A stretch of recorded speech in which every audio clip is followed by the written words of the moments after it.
Oi pessoal, tudo bem? Vamos para mais um vídeo hoje. Vamos falar hoje sobre holding familiar, né, pessoal? É uma coisa que está na moda aí. Mas vamos explicar primeiro o que é holding familiar. Holding familiar, pessoal, a origem dela surgiu há muitos anos atrás, através de empresas que trabalham com investimento, como por exemplo são empresas que têm paraísos fiscais, tá? E aí bota dinheiro lá fora. São formas de blindar, tá? De proteger a pessoa de eventuais prejuízos, tá? Então isso daí tá na moda, é um modismo que já vem surgindo. Então é basicamente isso, tá? É uma forma de blindar a pessoa ou a empresa de eventuais percalços. Então por isso que é usado essa holding familiar, essa holding, né? Que diz, enfim, que as pessoas estão tomando conhecimento disso só agora, mas isso já existe, essa prática há mais de 20 anos no mercado, tá? E acontece o seguinte, por exemplo, vou citar um exemplo, tá, pessoal? Vamos supor, tem alguém me processando, vamos supor, pedindo pensão alimentícia, tá? Então, o que a pessoa vai fazer no caso? Vamos supor, eu fosse fazer. Ia formar uma hold, tá? E nunca seria acionado na justiça. Ou se eu fosse acionado na justiça, eu não teria nenhum bens, nada estaria no meu nome. Eu poderia, por exemplo, estar num triplex de alto luxo, ter uma Ferrari em casa e não ter nada no meu nome. Tudo ficaria, como por exemplo, o nome dessa empresa. E como, lógico, a empresa não paga pensão alimentícia, então entraria como usufrutuário assim, tá? Então, entraria como usufrutuário, tá? Isso acontece muito com empresas offshore, empresas lá fora, tá? Onde os grandes empresários, né, bilionários, enfim, botam os milhões lá fora, bilhões lá fora, tá? Paraísos fiscais em diversas empresas, e aí depois eles acabam tendo uma vida aqui muito boa, mantendo o mesmo padrão de vida, mas não tendo nada no nome deles, né? Recentemente recentemente não, já tem um bom tempo já isso.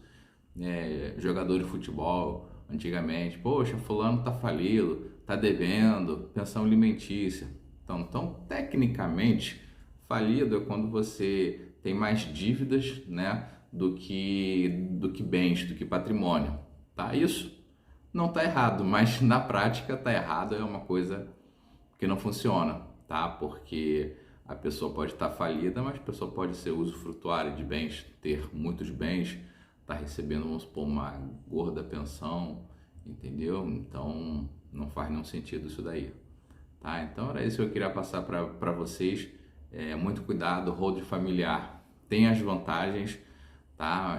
Por exemplo, tributação, vamos supor, imposto de renda e INSS juntos. Pessoa que vai vender um bem ou acaba de vender um patrimônio, acaba pagando quase 30% de imposto de renda. Se a pessoa tivesse uma holding familiar, vai pagar algo em torno de 12% aproximadamente, tá? Então é uma diferença significativa, menos da metade de imposto, né? Lógico, vai ter toda a gestão, contador, né, para gerir, administrar esses bens aí. Então, quando é que a holding familiar vale a pena, pessoal? Vale a pena quando você tem muitos bens, muitos patrimônios, tá?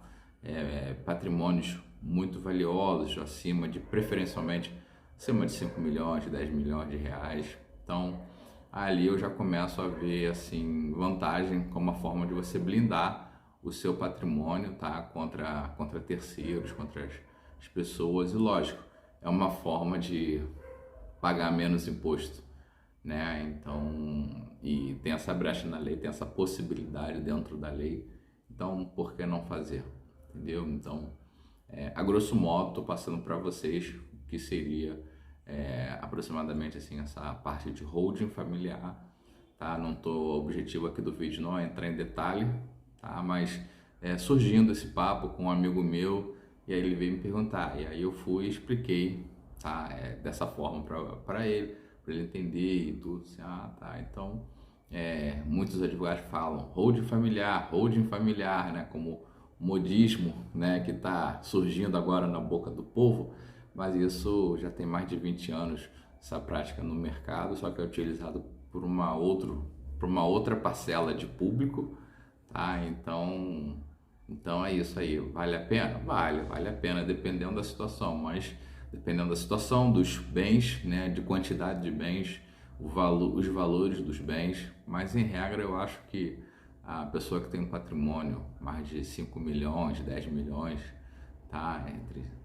Pelo menos para começar a estudar a possibilidade aí, a gente está falando do patrimônio de 5 milhões, tá? Porque abaixo disso, no meu entender, tá? Na minha opinião, eu acho que não vale nem a pena, assim, começar a conversa com a pessoa, assim, pô, qual é o seu patrimônio? Você pergunta, né, educadamente, com respeito. Ah, não, abaixo de 5 milhões, então nem vale a pena, mas, não, 5, então já pode começar a sentar e conversar com a pessoa, saber as formas, a metodologia, filhos, filhas, né, e dependendo da situação pode até botar como usufrutuário, né, no caso tem situações aí que pode estar recebendo no caso de morte, entendeu? Vamos supor um exemplo, eu tenho 50 milhões de patrimônio, eu morro, e aí deixo meus filhos como usufrutuário dos bens. Usufrutuário, então eles vão receber a vida toda, por exemplo, a título de pensão, entendeu? Como se fosse uma mesada, entendeu? Então, isso daí é possível dentro da lei, é uma prática comum, tá? Mas isso que eu queria passar para esse primeiro contato, esse modismo aí de offshores, esse holding familiar, entendeu? Mas é bacana, é bacana. Acho que o direito está sempre inovando, está atingindo aí as camadas, não só alto nível, né? Vamos botar assim, as classes A, né? Mas estão atingindo as outras classes, classe média alta. É bacana, tá? Então isso aí, eu espero ter podido ajudar vocês.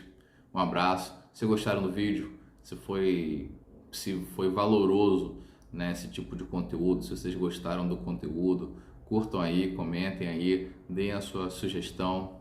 Muito obrigado aí por ter assistido esse vídeo. Curta, compartilhe, divulgue, tá bom? Forte abraço aí, obrigado.